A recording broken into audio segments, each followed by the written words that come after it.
diskusi aja tentang Islam sama Kristen gitu loh, Bang. Pengen diskusi antara Islam dan Kristen. Oke. Sudah lama nonton Edis TV? Wah, sudah lama ini. Mau naik nggak naikkan nih sama Abang ini. Oh iya, karena suka ngantri Bang. Karena suka juga orang Kristen yang nutup-nutupin, ikut-ikutan naik, padahal dinaikkan nggak jelas mau ngapain.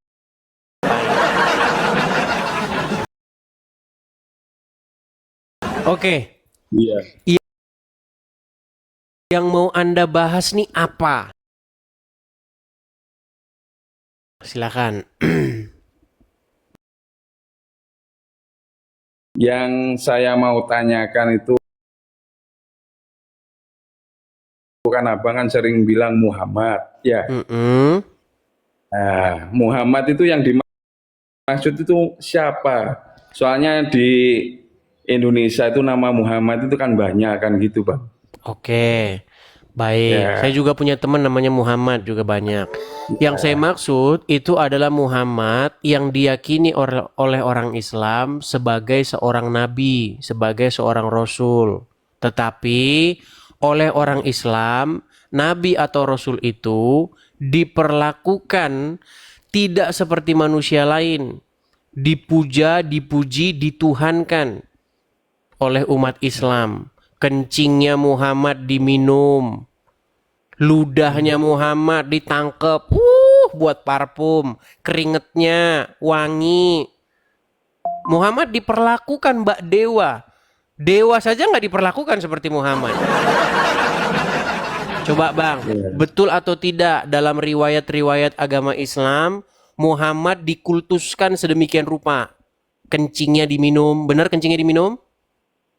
oh enggak, Bang. Nah, gini Bang, Kalau gini, Bang. kalau saya ngomong, saya tidak pernah memfitnah.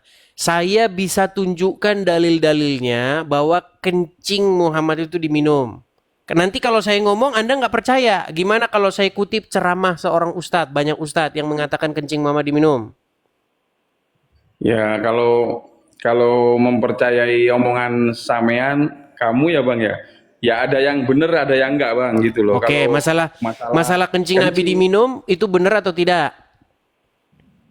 kalau kalau di agama saya, kepercayaan saya enggak ada Baik. gitu loh, Bang. Baik, saya akan kutip seorang Habib besar di Indonesia, Habib yang sangat dihormati di Indonesia. Perhatikan, perhatikan ini. Ya. Di dalam kitab Al-Imam Suyuti dijelaskan Nabi Muhammad itu air kencingnya Nabi suci. Air kencingnya Nabi suci, nggak sama kayak air kencingnya kita, saudara-saudara. Pernah satu waktu Nabi Muhammad kencing, air kencingnya beliau taruh di satu wadah, beliau taruh di satu tempat. Nggak sengaja ada satu orang sahabat perempuan, dia nggak sengaja dia ambil itu wadah, dia minum. Ketika Nabi lihat, kenapa kamu minum? Itu air kencingku, kata Nabi Muhammad. Kan dari perempuan apa? Demi Allah ya Rasulullah, aku tidak pernah merasakan air yang lebih segar dari ini ya Rasulullah. Air kencingnya Nabi suci. No. Oke, ketika saya katakan ada pengikut Muhammad yang meminum kencing Muhammad, apakah saya memfitnah? Enggak memfitnah. Tidak memfitnah. Ya. Itu baru kencing. Belum keringet Nabi wangi seperti 1000 taman bunga. Pernah dengar bahwa keringet Muhammad itu wangi? Ya, percaya wangi itu, Bang. Iya, buat rebutan keringet Muhammad. Ludah Muhammad buat rebutan. Bekas air wudhunya tidak tersisa. Jadi yang mau saya tanyakan kepada Anda nih Bang Bayu, Muhammad itu sekalipun dia hanya manusia, dia itu dikultuskan oleh umat Islam. Ya. Orang Kristen saja tidak ada yang minum air kencing Yesus, nggak ada. Nggak ada pengikut Yesus yang rebutan keringet Yesus, nggak ada. Nggak ada pengikut Yesus yang sampai bekas cuci kaki, cuci tangan Yesus direbutin buat diminum, nggak ada. Makanya Maaf, Bang. orang Islam lebih mempertuhan Muhammad ketimbang orang Kristen mempertuhan Yesus. Tuh. Kalau gini, Bang, kalau masalah masalah kencing yang diminum itu beda aliran itu Bang. Gitu, beda aliran. Islam itu ada Salafi, ada banyak kalau Islam. Kalau Bang, barusan itu yang dibahas itu sama saya beda aliran itu Ustaz baik. itu. Bang. Masalahnya begini, di dalam Al-Quran saya baca nggak ada Salafi, nggak ada Hanafi, nggak ada. Nah, ya kan? Nggak ada. Tapi beda aliran itu. Sama seperti yang memuja kuburan, kan ada yang Islam Oke. yang Baik, sekarang saya tanya kepada diri Anda sendiri. Anda Ya. sholat tentu kan? pasti Oke. Apakah Anda memanggil-manggil Muhammad? Anda bersolawat bukan nggak? memang. Anda bersolawat Oh nggak? ya, Oke. oh ya pasti. Waktu Ya. bersolawat bagaimana? Waktu bersolawat? Ya Rasulullah, begitu nggak? Oh bukan, itu bukan solawat dalam sholat bukan kayak gitu. Oke. Ketika Anda melakukan ritual-ritual keagamaan, ada nggak kata-kata ya Rasulullah? Ya Rasulullah. Ada nggak? Nggak ada. Nggak ada. Yang ada itu Allahumma sholli ala Muhammad gitu. Ya, baik. Saya hafal itu. Allahumma sholli ala Muhammad. Ya Allah, Ya, bukannya- limpahkanlah Ya. keselamatan atas Muhammad dan keluarganya, gitu kan? Oke. Ya. Coba di dalam doa tahiyat awal atau tahiyat akhir, ada nggak kata-kata begini? Assalamu alayka ya ayyuhan nabiyyu. Ada nggak? Ada. Ada. Ya. Apa artinya assalamu alayka ya ayyuhan nabiyyu? Assalamualaikum ya Nabiyu.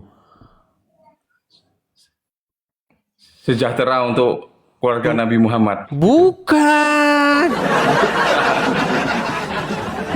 Assalamu alaika ya ayyuhan nabiyyu.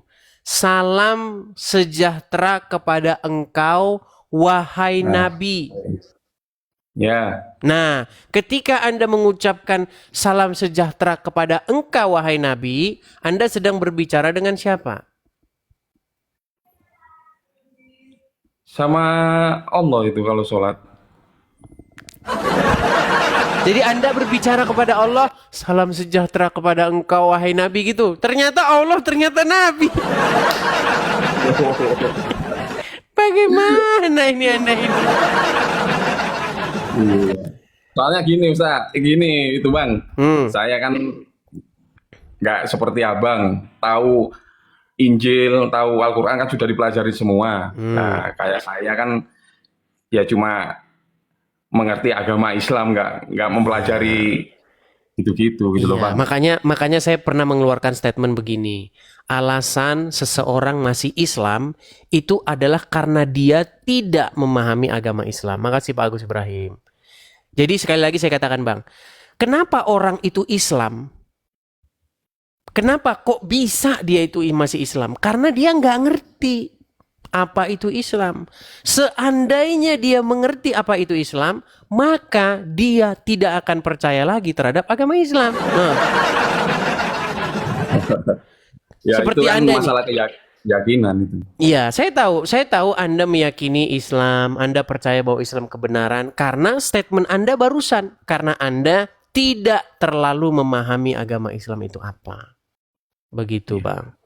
Seandainya Anda menghabiskan waktu 1 malam saja, sungguh-sungguh mau menggali apa itu agama Islam, maka besok paginya Anda akan mengumpulkan kitab-kitab itu lalu menjualnya ke tukang loak. Loh, nggak percaya. Memang Kalau di nampaknya- Islam kan gini Bang, kalau di Islam kan percaya Yesus itu ada, tapi kalau di Islam kan Yesus itu kan Nabi Isa kan gitu. Tapi Oke. kenapa? Disuruh beriman nggak kepada Injil? Nah, kenapa di Samean ini kok nggak percaya kalau setelah Nabi Isa itu ada Nabi Muhammad? Kan tertera di kitab Injil itu. Baik. Penjelasannya gimana itu Bang? Baik, saya jawab. Ini pertanyaan bagus nih.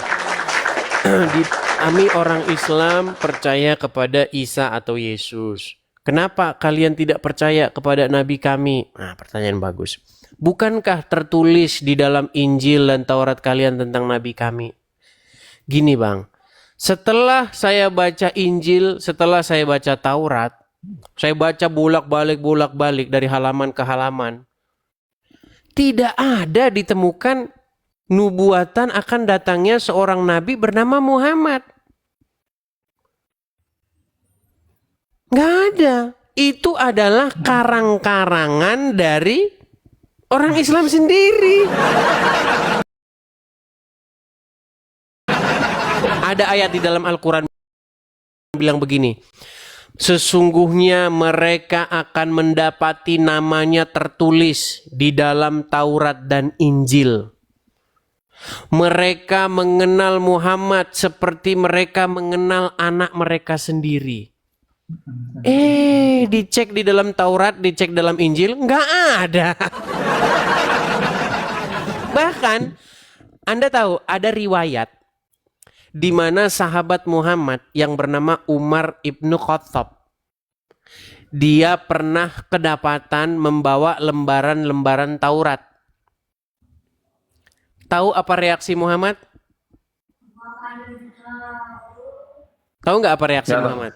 Marah dia. Muhammad marah. Padahal di dalam Al-Quran dikatakan bahwa nama Muhammad tertulis di dalamnya. Tetapi ketika sahabatnya membawa lembaran yang konon katanya namanya tertulis di sana, Muhammad malah marah. Ternyata selidik punya selidik, memang tidak ada nama dia tertulis di situ, bang. Itu sama seperti pengakuan Lia Eden, pengakuan Ahmad Musadek, bahwa namanya tertulis di dalam Quran, ya kagak ada. Jadi makanya saya bilang bang, betapa malang nasib umat muslim yang percaya bahwa nama Muhammad tertulis dalam Taurat dan Injil. Ternyata nggak pernah ada. Jadi udah kena prank bang, kena prank sama Muhammad. Kalau di Islam itu yang dijelaskan di Nabi Isa itu kebanyakan di surat Al-Maidah itu bang. Itu banyak yang menjelaskan tentang Nabi Isa gitu. Baik, di dalam surat Al-Maidah disebutkan bahwasannya di dalam Taurat dan Injil itu terdapat petunjuk dan cahaya. Surat Al-Maidah ayat 49 misalnya, nih saya bukakan ya. Al-Maidah 49 ayat 40 ayat 44 coba. Ada Al-Quran di situ? Ada. Coba bang. Al-Maidah 44.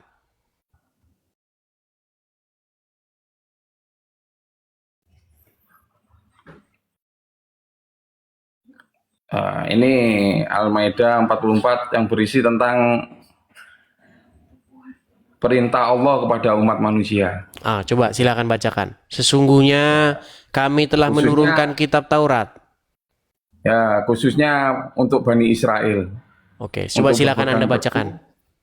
Nah, untuk berpegang teguh pada hukum-hukum yang terdapat dalam kitab Taurat yang diturunkan Allah sebagai petunjuk dan cahaya. Sebentar bang, itu terjemahnya bukan? Apa penerjemahan ulama? Ini terjemahannya sama ayat Al-Quran. Kalau nggak ada, coba dibaca terjemahannya bang. Jangan dibaca. Kalau ulama itu biasanya mereka suka memelintir yang tertulis di situ. Coba dibaca apa adanya dulu terjemahannya coba. Sesungguhnya kami menurunkan kitab Taurat. Di dalamnya ada petunjuk dan cahaya. Stop dulu. Yang menerangi. Stop dulu. Ya. Sesungguhnya kami telah menurunkan kitab Taurat, di dalamnya terdapat petunjuk dan cahaya. Betul? Ya. Jadi di dalam kitab Taurat terdapat petunjuk dan cahaya enggak? Ada. Salah satunya tertulis nama Muhammad di situ, betul? Ya. Ternyata ketika sahabat Muhammad membawa kitab itu, Muhammad malah marah-marah. Loh ada bang riwayatnya Muhammad marah. Pertanyaan saya, bagaimana mungkin Muhammad mengatakan di dalam Taurat terdapat petunjuk dan cahaya, ketika sahabatnya membawa kitab tersebut, dia malah marah-marah. Menurut Anda apa sebabnya? Kalau di keyakinan saya ini, kalau Muhammad nggak marah-marah itu bang. Tidak marah-marah katanya. Baik. Iya, nggak marah-marah. Baik. Iya. Kita akan tunjukkan bagaimana Muhammad itu marah kepada Umar bin Khattab yang membawa-bawa lembaran Taurat. Perhatikan ya, perhatikan. Suatu ketika Umar bin Khattab radhiyallahu anhu, beliau membawa lembaran-lembaran Taurat yang berisi nasihat-nasihat yang baik. Ya. Kemudian dia tunjukkan lembaran-lembaran Taurat itu kepada baginda Nabi Muhammad SAW. Dia katakan, ya Nabi, ini adalah lembaran-lembaran Taurat yang asli. Ini adalah lembaran-lembaran dari firman-firman Allah Subhanahu wa taala yang diturunkan kepada Nabi Musa alaihi salam. Lalu kemudian baginda Nabi Muhammad SAW justru menunjukkan wajah marah. Baginda Nabi Muhammad SAW menunjukkan rasa tidak suka. Seandainya Musa hidup, Ternyata Muhammad takut sama kebenaran Taurat. Makanya saya bilang bang, kalian ini mohon maaf, karena saya cinta sebenarnya sama kalian. Kalian ini diprank sama Muhammad bang. Iya. Loh, bagaimana mungkin dia marah? Ketika saya kasih contoh gini bang, abang mengklaim itu tanah depan itu punya saya itu, nama saya tertulis di sana. Datang orang BPN bawa sertifikatnya. Seharusnya Anda senang nggak? Oh, ini justru menjadi bukti bahwa nama saya tertulis di sana. Giliran ada orang bawa sertifikatnya Anda marah-marah. Nggak percaya kamu dengan saya? Kamu tidak percaya dengan saya? Makasih Awi, makasih. Itu bang, makanya sebenarnya kita bisa melakukan tracking, kita bisa melakukan penelitian bahwa betul nama Muhammad itu tidak ada dalam Taurat dan Injil. Seandainya ada, pasti Muhammad akan menunjukkan kepada Umar, ya Umar, bukankah namaku tertulis di situ? Tapi tidak, marah dia, sampai Umar takut sama Muhammad. Itu bang, itu keyakinan itu bang. Kalau keyakinan abang kan kayak gitu. Kalau saya yang Muslim ini yakin banget. Oke, kalau sekarang saya tanya kepada Anda, apa alasan Muhammad marah? Ya marah karena apa? Karena Taurat ini diluruskan sama Nabi Muhammad gitu. Diluruskan. Coba dibaca lagi ayatnya bang. Sebentar ya.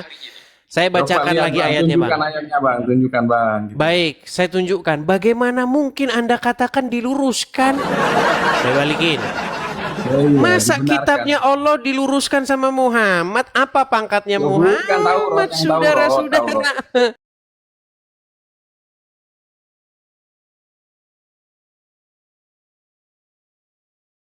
Nih.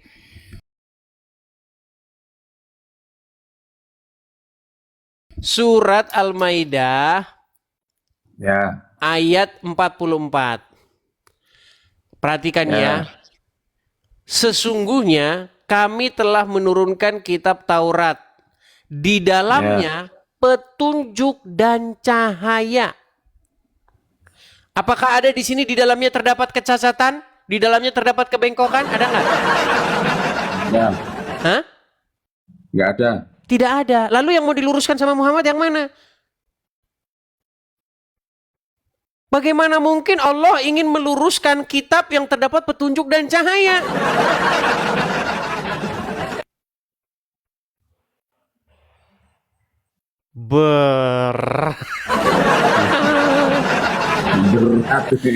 Berat, saudara-saudara.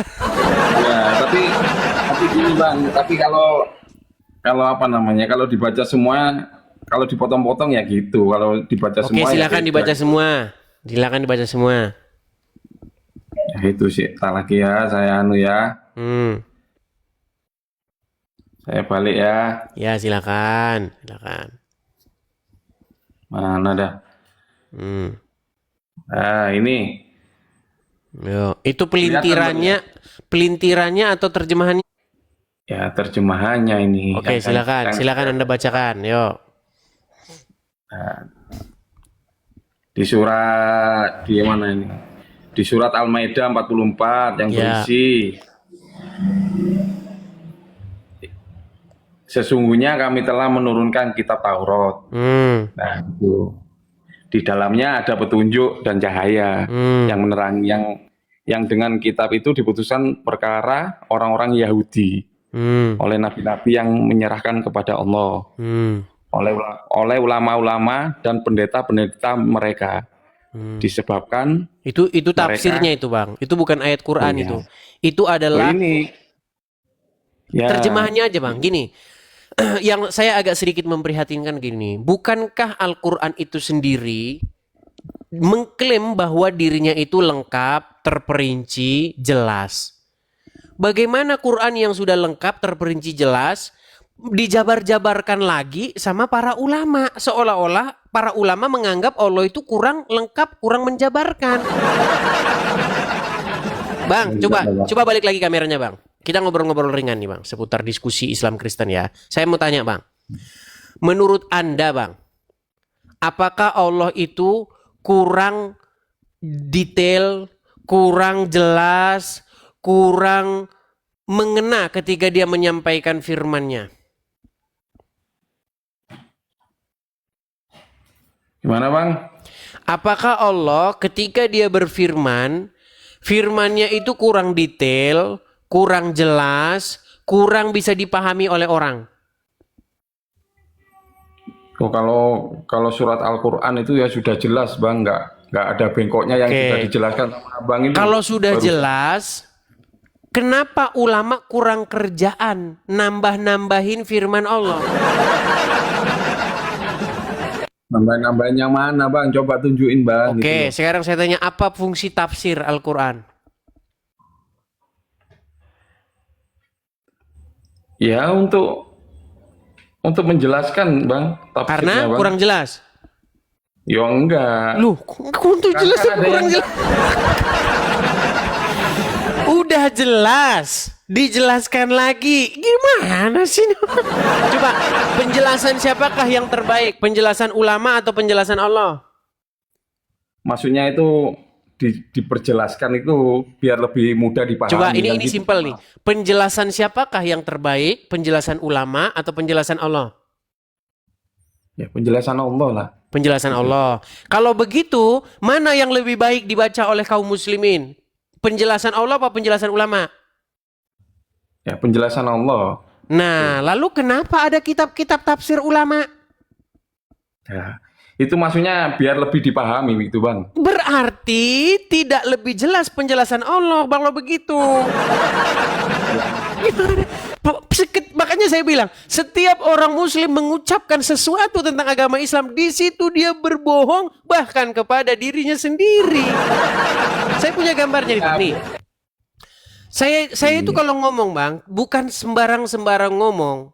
Nih, ketika Islam menjelaskan Al-Quran, disitulah dia harus berdusta, bahkan kepada dirinya sendiri. Tuh, udah senyum-senyum dia kan? Saya pengalaman Bang, pengalaman saya.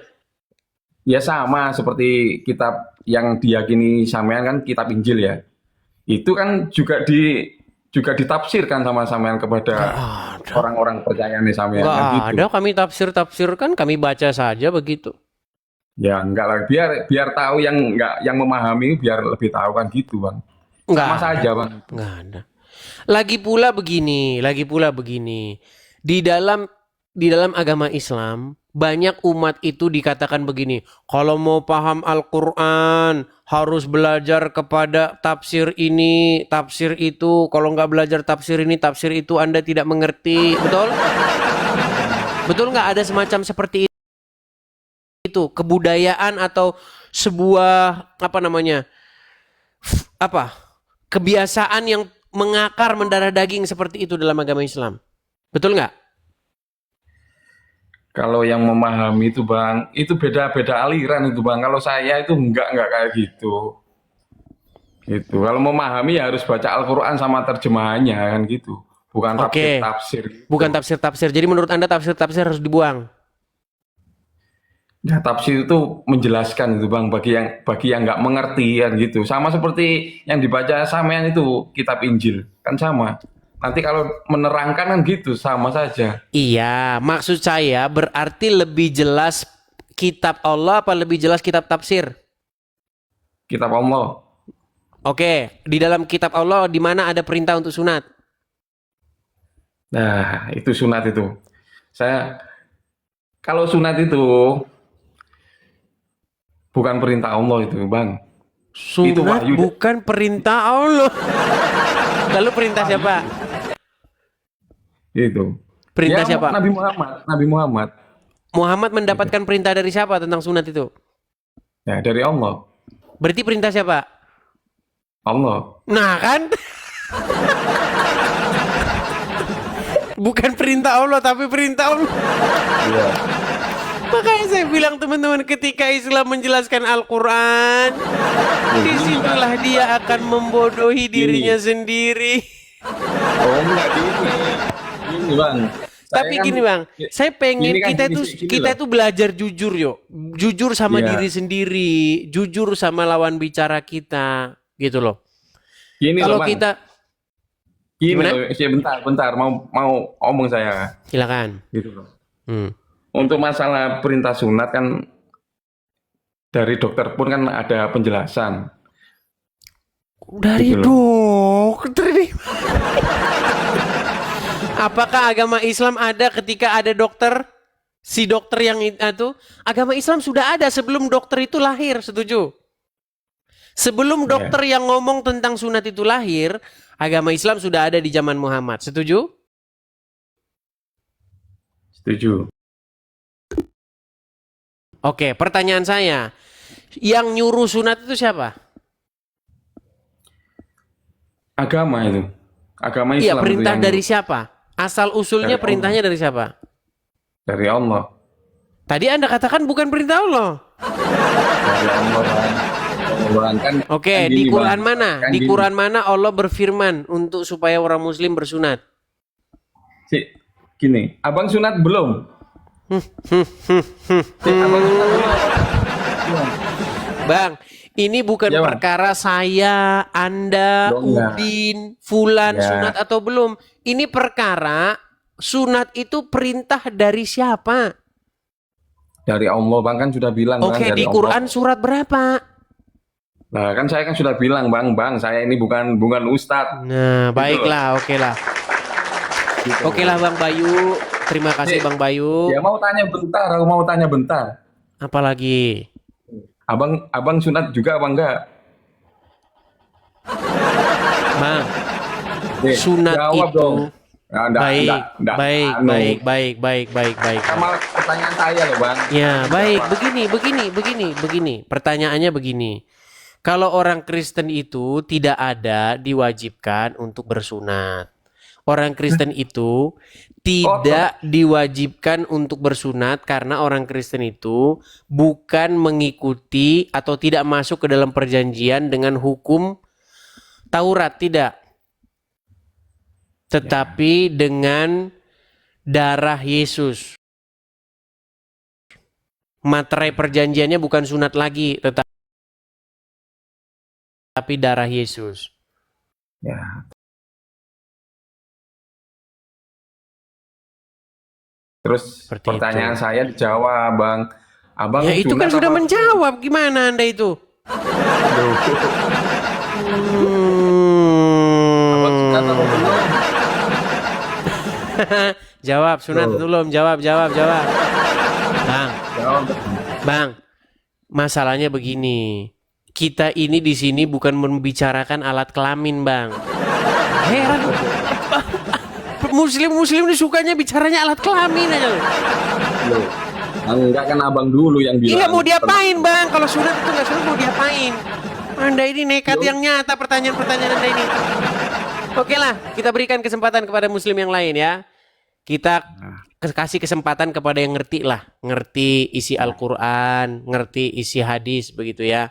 Supaya saya tidak dibilangin lagi nanti, kamu beraninya sama orang Islam awam gitu ya. Oke? Ya. Oke. Makasih Bang Bayu Pahlevi. Makasih Bang ya. Selamat malam Bang, diturunkan.